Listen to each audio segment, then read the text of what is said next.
I had several incidents of just absolute failure of my muscle system to move me. I mean, I was just inert and in pain as well. Apparently I wasn't getting enough blood circulation to take care of the muscle's requirements, and I wasn't getting enough air. Years ago, I had had a stent put in. It failed. They went after it. It failed.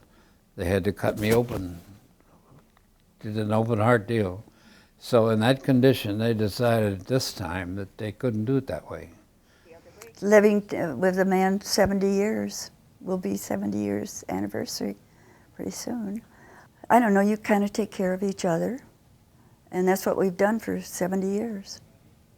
I could see him going downhill, and if there was a solution to it where he wouldn't have to be in a motorized chair or be pushed in a wheelchair, I was ready to go.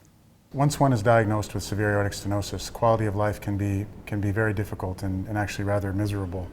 And probably the worst symptoms that patients develop are symptoms of heart failure, which consist of severe fatigue and shortness of breath, and just basic lack of ability to carry out activities of daily living without feeling extremely tired and extremely weak.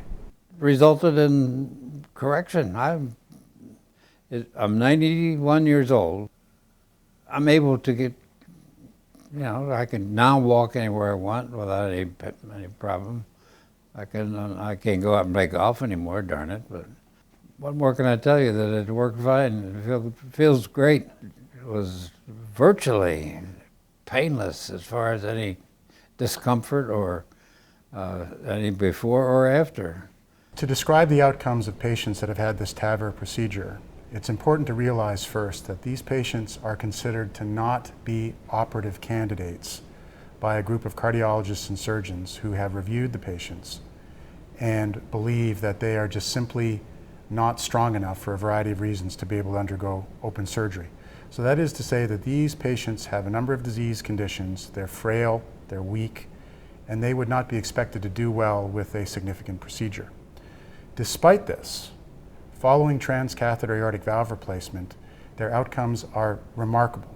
Their hospital stays are very short, usually just a few days, and they're able, within a very short time, to return to a quality of life that they often hadn't experienced for years prior to the procedure. Never had anything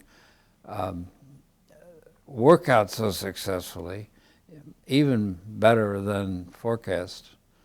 And I can't say enough about how well it was done and how satisfied I am with it. I hope that this experience will pave the way for many more people who are a lot less ready for it than I was.